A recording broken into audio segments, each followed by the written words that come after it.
आप सभी को जय श्री राम। मेरा नाम है बलराम शेरावत और मैं आप सभी का स्वागत करता हूं हमारे एपिसोड नंबर 2 में एसएससी सीजीएल 2024 की सीरीज़ में। तो हमारे आज की व्लॉग की स्टार्टिंग के अंदर मैंने सबसे पहले उठ करके अपने बेड को अच्छी तरीके से बना लिया ताकि जब मैं अपनी पढ़ाई स्टार्ट करूं तो मुझे कोई भी प्रॉब्लम ना आए।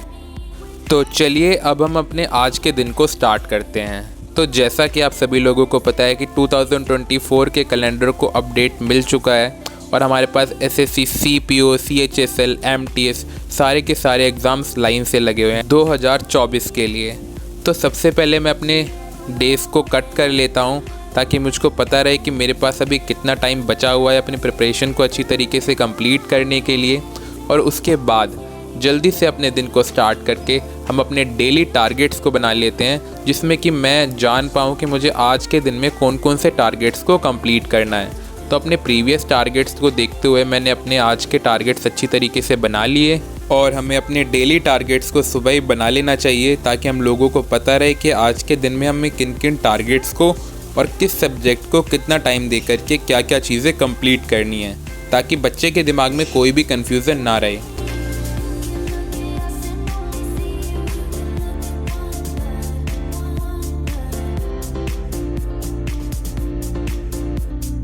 तो यहाँ पर मैंने अपने पर्टिकुलर टारगेट्स को अच्छी तरह बना लिया। पहले तो मैंने इन्हें वीकली डिवाइड कर दिया था और उसके बाद आज डेली टारगेट्स के फॉर्म में मैंने इन्हें लिख लिया कि मुझे आज के दिन में किन किन चीज़ों को कंप्लीट करना है। तो यहाँ पर वीक 1 का शेड्यूल था और उसके बाद आगे चल कर के मैंने आज पर्टिकुलर डे के लिए भी शेड्यूल बना दिया कि मुझे कितने मॉक टेस्ट लगाने हैं, कौन से सेक्शनल मॉक टेस्ट देने हैं, वो सब।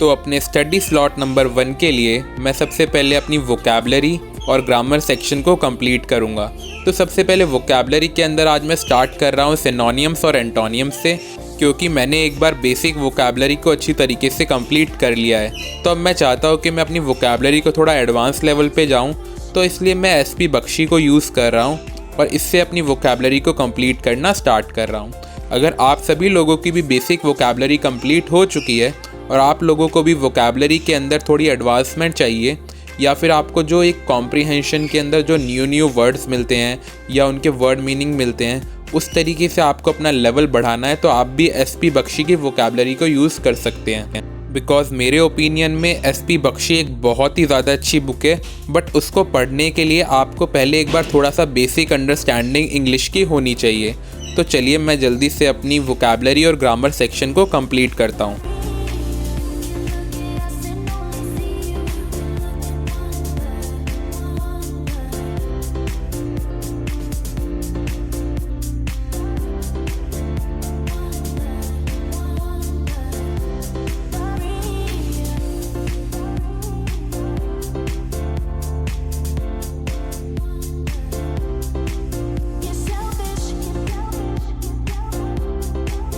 अपने सुबह के 2.5 घंटे के स्लॉट के बाद अब बारी आती है मैथ्स को करने की, क्योंकि इतना ज़्यादा थ्योरेटिकल और कॉम्प्रिहेंशन पढ़ने के बाद दिमाग बहुत ही ज़्यादा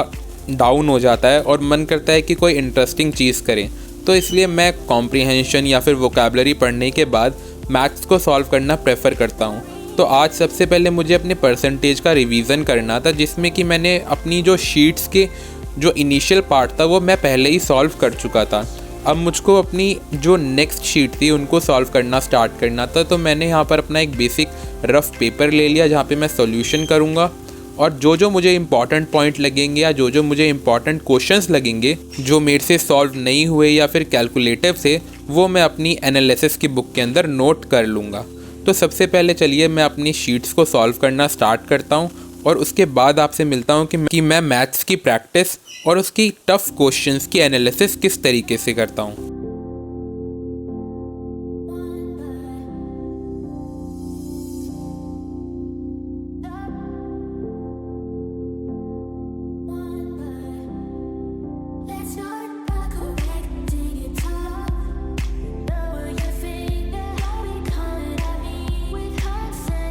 तो यहाँ पर मैंने अपनी मेजॉरिटी ऑफ द क्वेश्चंस को सॉल्व कर लिया। अराउंड मैंने 100 क्वेश्चंस को यहाँ पे अच्छी तरीके से सॉल्व कर दिया था और ये रफ़ पेपर था बिकॉज़ मुझे पता था कि उनके सॉल्यूशन किस तरीके से होंगे, तो मुझे यहाँ पर ज़्यादा कुछ करने की ज़रूरत नहीं पड़ी। बट कुछ क्वेश्चंस ऐसे थे जो बहुत ही ज़्यादा कैलकुलेटिव थे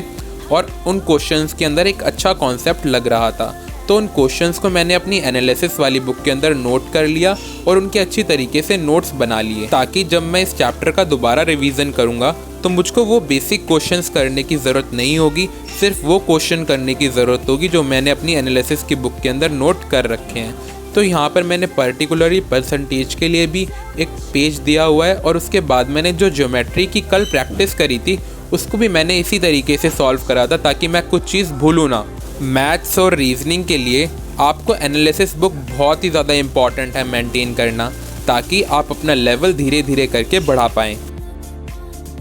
अपने 1.5 घंटे के मैथ्स के स्लॉट के बाद अब बारी आती है कि मैं एडवांस मैथ के अंदर जो मेरी थ्योरम्स रह गई हैं उनको अच्छी तरीके से रिवाइज़ करूं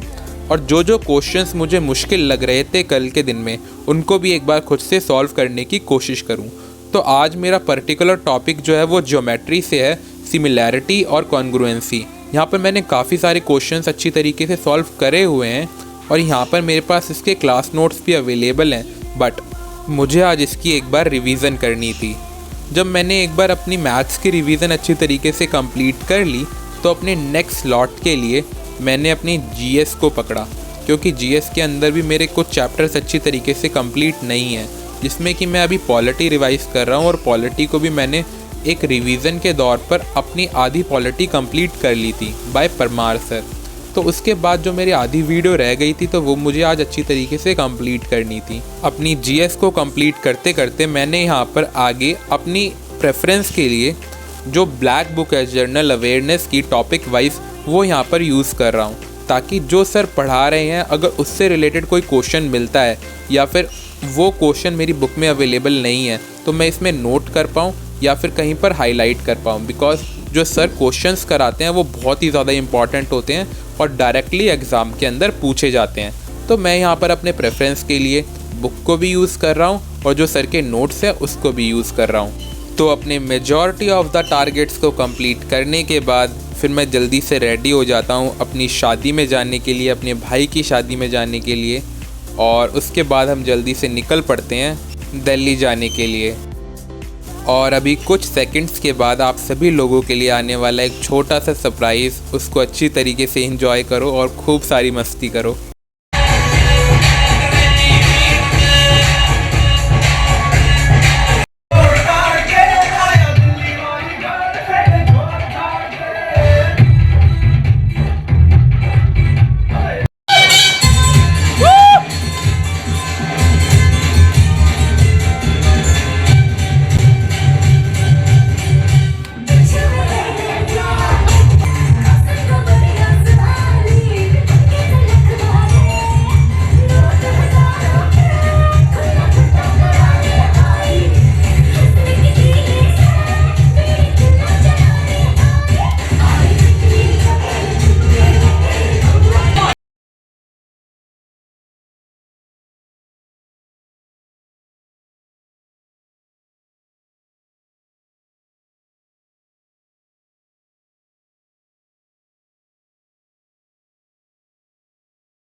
तो फाइनली सुबह लेट उठने के बाद मेरी तो बहुत ही ज़्यादा हालत ख़राब थी डांस करने के बाद।